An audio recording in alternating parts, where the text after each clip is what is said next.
Thank you very much, Suresh.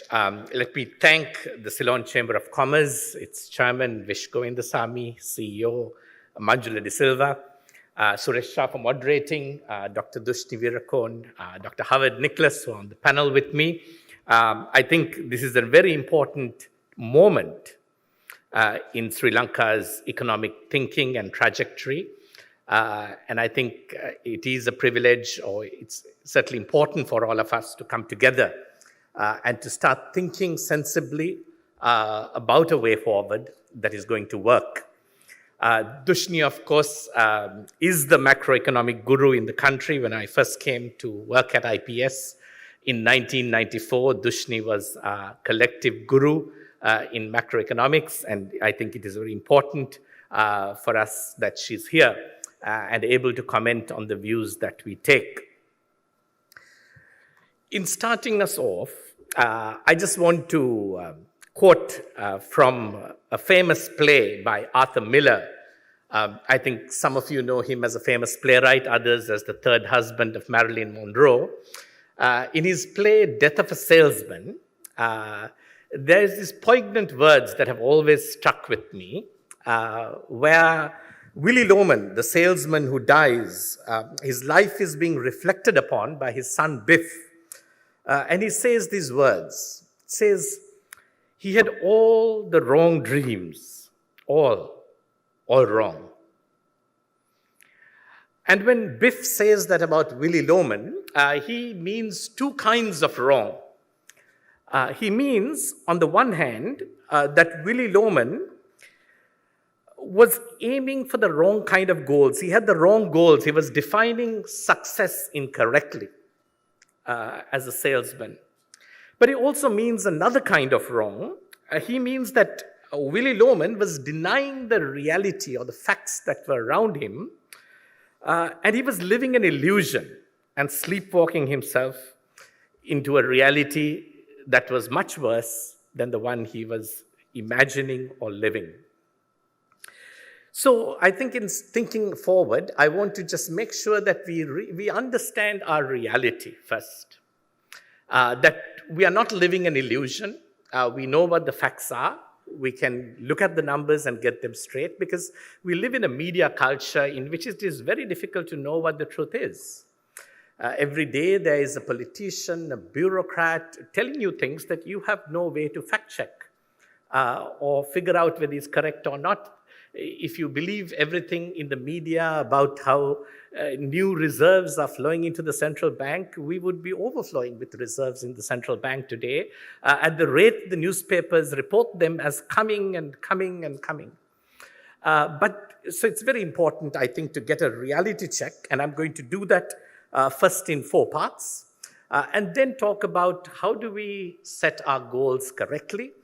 And then I'm going to offer 4 solution paths for Sri Lanka, in doing that, into which the private sector, I hope, will buy into and help instrumentalize. So the 4 reality checks, I think, that are quite important. Let me find my clicker and take us through. Okay. The 4 reality checks are, first of all, deficits. I think Howard has talked about deficits as well. It's important to know that Sri Lanka has the highest budget deficits since 1982 in 2020, of 14%. Now, you will not know that if you read government and even central bank reports, because there was, for the first time in living memory, a very, very strange thing done where expenditure in 2020 was actually relocated into 2019 in contradiction of published annual central bank's reports of 2019 to make it look like the deficit was only 11.1 in 2020, but it wasn't. It was 14% and the highest on record. So budget deficits, projections as a percentage of GDP are also often misleading.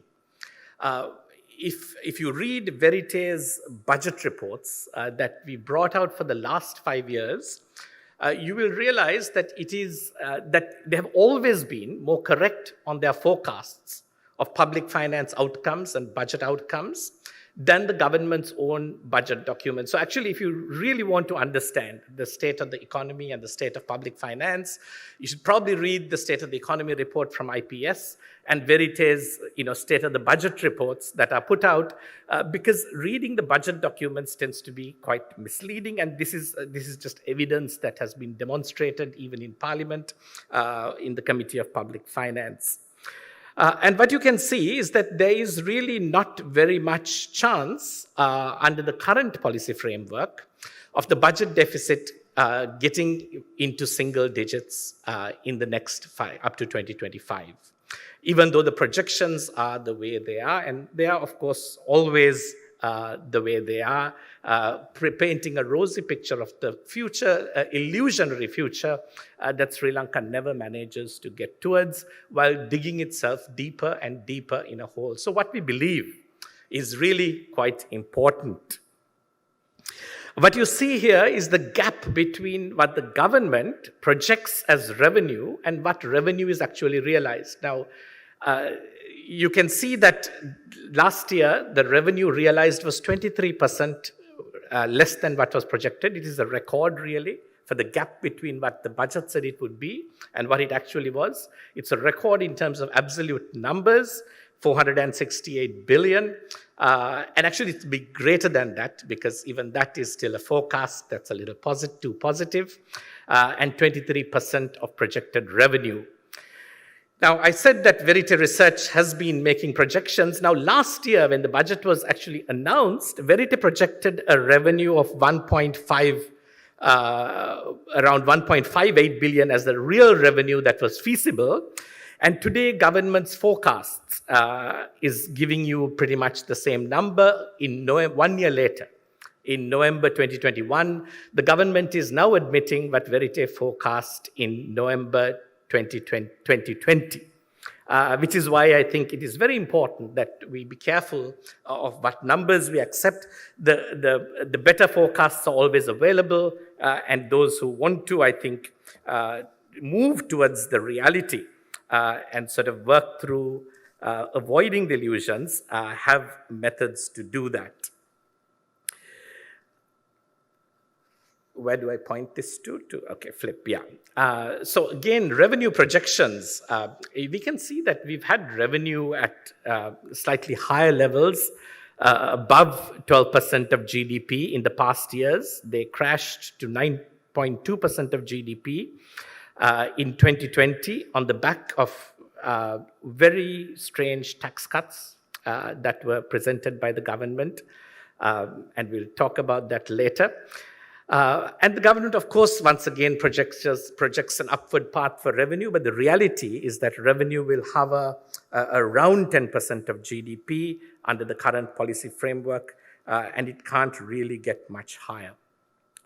So that was the second area. The third I want to talk about is just the debt. And do we know what the debt is? Of course, the debt in Sri Lanka has been above 100% and a little above 100% in the mid-1980s, in the early 2000s, and once again starting 2020. But the debt that is reported as central government debt is actually not the whole debt, because there's debt in SOEs. And there's a problem in the way sovereign bond debt is counted. Because they are sold at a lower price in the secondary market, our accounting methods counts it at the lower secondary market price, even though we have to pay face value. So adjusting for all that, even in 2020, the debt was over 112% of GDP. So this fourth side of reality, so I've taken you through different realities: the deficit reality, the revenue reality, the debt reality, and I will take you through the reserve reality. Again, Verité does projections, and in 2020, we forecast reserves, as you see, and we had a pathway for reserves.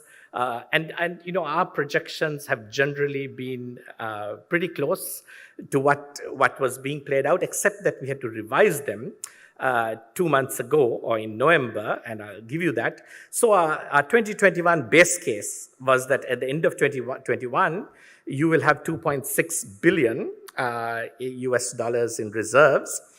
But here's what happened.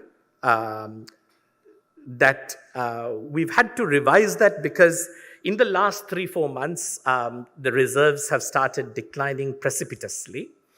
And you can see that, in our very initial projections, right, we have an optimistic base case and a pessimistic. So what you had was that currently, what was originally a pessimistic scenario, which was 1.8 billion US dollars, is currently very close to our baseline scenario.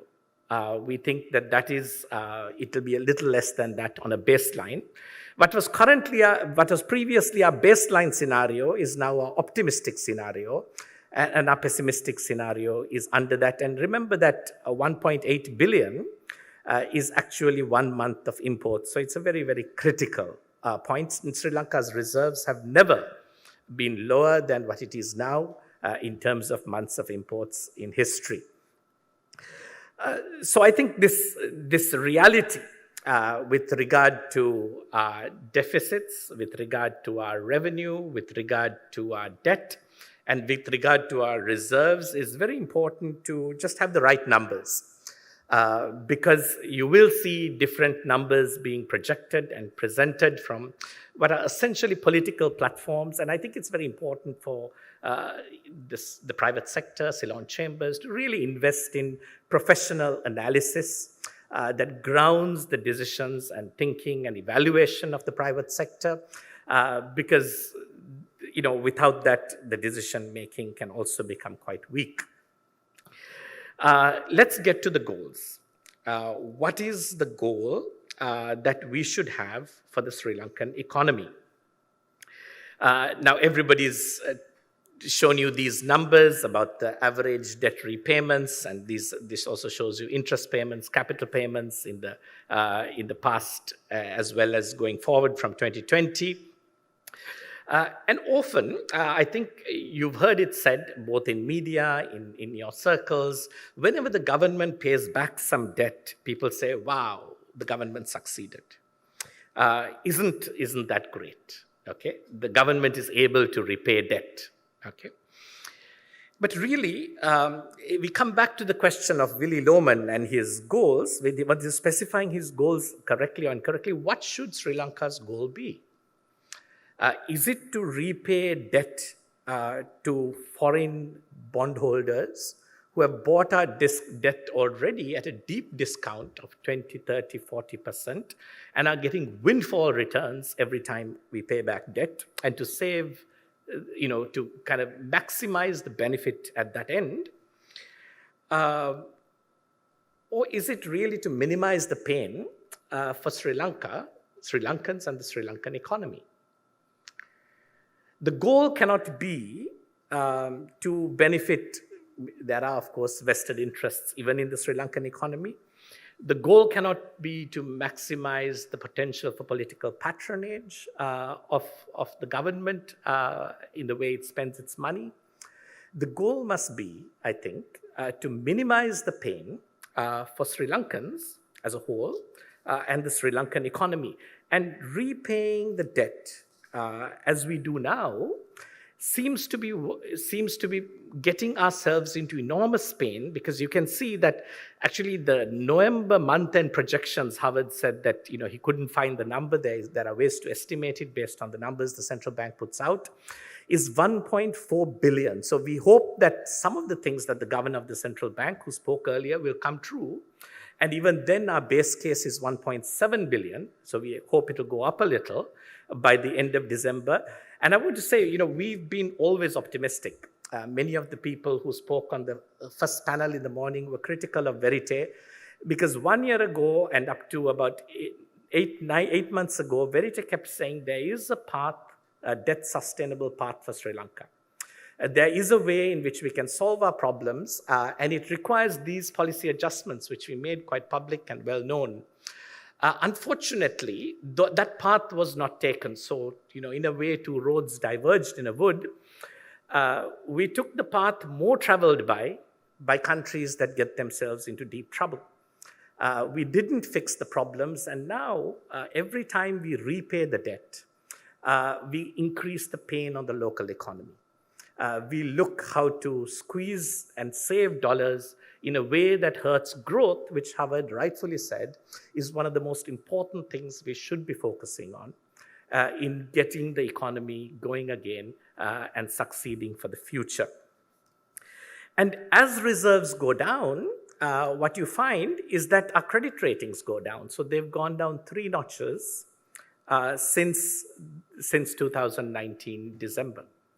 On the back of course, of very specific policy decisions that have been made, and even celebrated by the private sector, the tax cuts, for instance, that completely reversed the government's revenue position.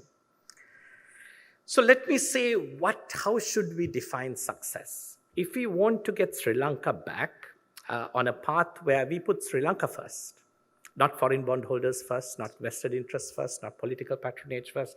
If we put Sri Lanka first, then I think I'm pointing it in the wrong direction. I apologize. Then we have to have a path that gets our reserves back to $6 to $7 billion. That's about 4 months of imports. That's comfortable. And we have to have a path to get our credit ratings back up 2 or 3 notches. And these are self-mutually reinforcing goals, because as your reserves go up, your credit ratings are likely to go up. As your credit ratings go up, your reserves are likely to go up. So policy and action by the government, if it defined success in these terms, would not take great pride in repaying loans, because every time we repay loans, as you've seen, our credit rating is at risk of going down even further, and our reserves are going down even further. And Sri Lankan economy and Sri Lankans are not first, that's second. And foreign bondholders who are making windfall profits have been prioritized in the particular set of goals and actions that are being taken by Sri Lanka right now. So what are the solutions? I will give you 4 solutions, right? We clearly need, this shows you how Sri Lanka's interest cost to debt has increased.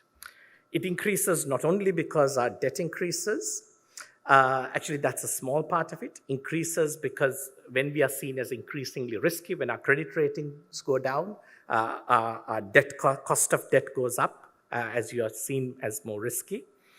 It also increases because your revenue falls, okay? And last year, Sri Lanka had 71% interest cost, just purely interest cost, okay? We are not talking about capital repayments at all. Just the interest that Sri Lanka pays on its debt was 71% of revenue. And more than 6% of GDP. Remember the time when everybody's balked at the university teachers and said, we can't give 6% of GDP for education? Well, we spend more than 6% of GDP on interest on debt alone today. And that is the reality that we have sleepwalked ourselves into effectively without recognizing it. Sri Lanka today is the world's highest in terms of interest cost to debt. There's no country in the world that has a higher ratio of interest to debt than Sri Lanka. The one country that was in this place last year was Lebanon. We know where Lebanon is today. But Sri Lanka then had, in 2019, 50% of revenue to interest cost to revenue. But with the tax cuts, with the decline, Sri Lanka has actually hit 71%. And while Lebanon restructured or stopped paying its debt, so it's come down. And Sri Lanka has taken the place of highest in the world in that regard. Okay. So the first solution really is to keep interest rates at single digits. And I think, one of the things that you do in a crisis like this is you just let go of local interest rates, hoping that at very high local interest rates, you're going to manage the outflow of dollars. This is a mistake that many countries have made. Many economists have advised wrongly on this in the past. Countries have hardly ever come out of a crisis triggered by the perception of risk by increasing the risk to the economy caused by very high interest rate, and it hurts growth also. So really, Sri Lanka has to look at a way to to reduce its interest rates to single digits or the cost of debt.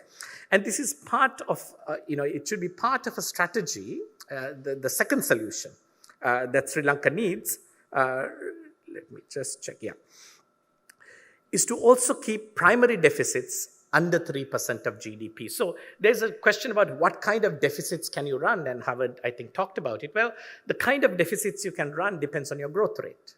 The higher your growth rate, the higher the deficit you can run. So it's not, these two things depend on each other.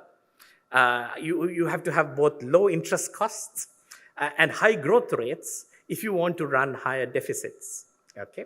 And simply running higher deficits without managing the other two gets you into trouble. So there's a debt sustainability formula and equation that Verité has published.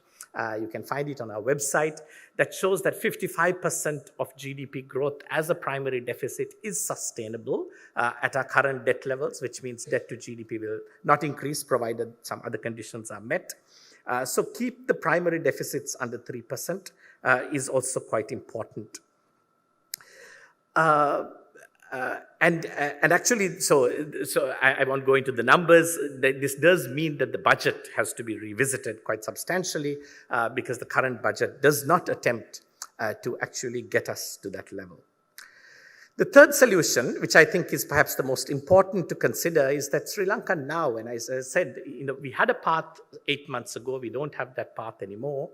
Sri Lanka, if you want to reduce the pain to Sri Lankan economy and to Sri Lankans, the best path is to preemptively restructure the debt, okay? Because an eventual painful disorderly default, which is where the current path is the worst possible outcome for Sri Lanka. And being able to restructure the debt before you get there is quite important. Because the current path is based on increasing pain to the local economy and providing high returns. But even on this path, right, in the best case, even if you don't default, it's going to take 5+ years before Sri Lanka can get its credit ratings up and stop putting pressure on the local economy. Whereas a restructuring is highly likely to have a much higher probability of success in getting your reserves up, getting your credit ratings up, and it can be done probably in a faster path of recovery. So why preemptively restructure the debt? Because it improves sovereign credit ratings of the country, helps regain access to international financial markets faster, and helps the country build back reserves faster. You look at the history of debt restructuring, you can see that preemptive debt restructuring, not waiting till it is forced on you, tends to get done much faster in 1 year versus 5 years when it's post-default. And even this is the history from 1978, but when you look at the last 5 years, you realize that many, many more countries are actually taking that faster path of restructuring, preemptive restructuring now than waiting for default. These are just a few countries I'm going to run through because we know from evidence in the last 3 years alone that countries like Ecuador managed to preemptively restructure the debt within 6 months. Look at how its credit rating went from CCC to B- by getting into preemptive restructuring. But preemptive restructuring, of course, has to be handled well. So there are other cases. You can see Suriname actually made this very limited restructuring. They said, we'll just reprofile our debt. But of course, it went on a path that didn't really deliver success or couldn't deliver success. It was too limited an attempt that it made. And so it had to break its promise again. And then, of course, the credit ratings fell. And it hasn't resolved the problem yet. And Zambia, of course, waited till too late and then went into default very quickly and hasn't been able to finish a negotiation as well.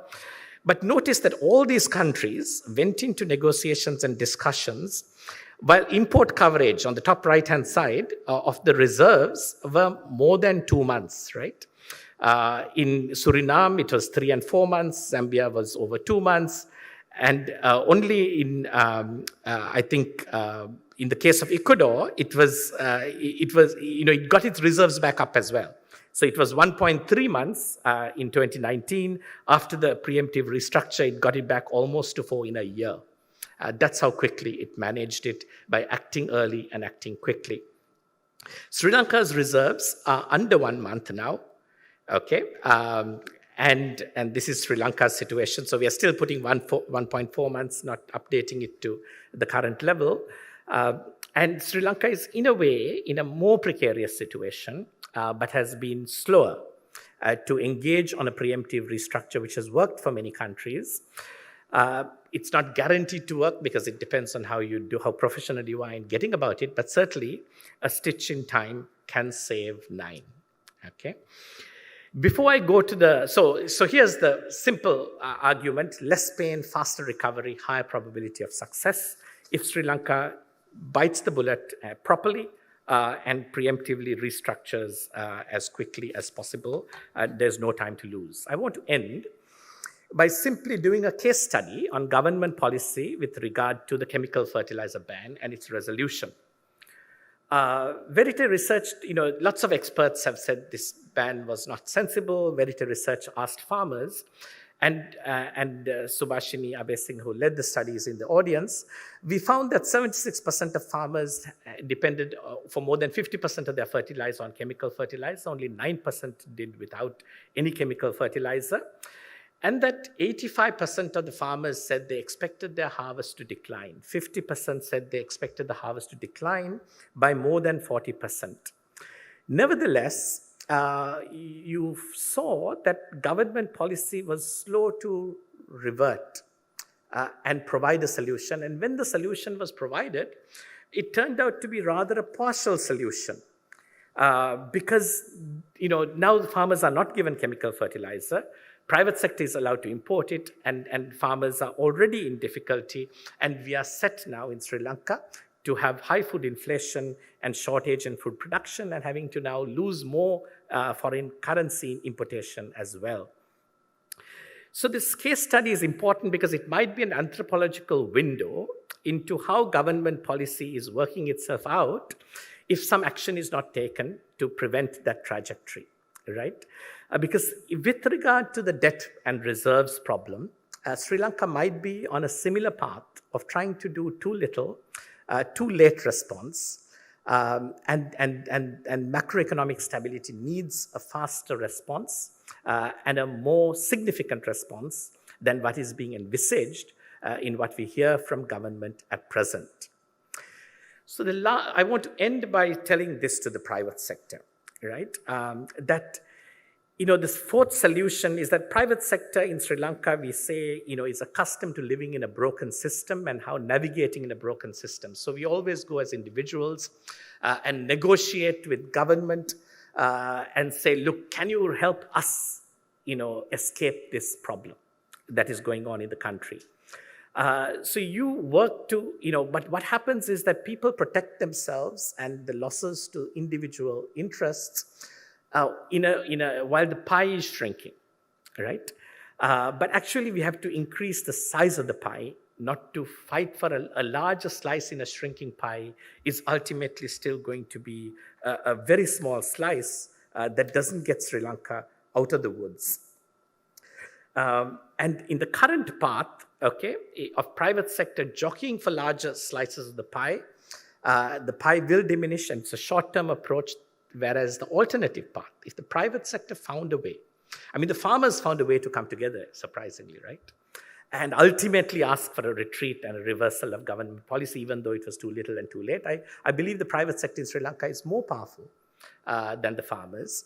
And if they don't come together to get a significant change in policy, then what happened with chemical fertilizer may be a good study in how things are going to play out. Now, I want to end by saying, I think I'm done with my presentation, that we often criticize the government for going on reverse. So I've heard this thing that people say, reverse, and as if that's a criticism. But in terms of macroeconomic stability, maybe reversing is not such a bad thing. Because Sri Lanka had a far more stable macroeconomic structure, not even in 2019, but if you get back to 2018. we had a law that gave stability to the taxation and to government revenue, which was then later discarded end of 2019 and 2020. So, there's a joke that we say something sometimes about country and Western music and say, what happens when you play country and Western music backwards? Well, you say you get your harvest back, you get your car back, you get your income back, you get your hope back, and you get your happiness back. Because country and Western music is all about losing your harvest and hope and car and everything else, right? But today, if government managed to just reverse all its policies that have happened since the end of 2019, except of course in keeping interest rates low, I think that's still an important policy to hang on to, then Sri Lanka also may get its harvest back, its cars back, its income back, its hope back, and its happiness back for the people of Sri Lanka, not for the foreign debt holders who hold our debt and are getting windfall returns. So thank you very much.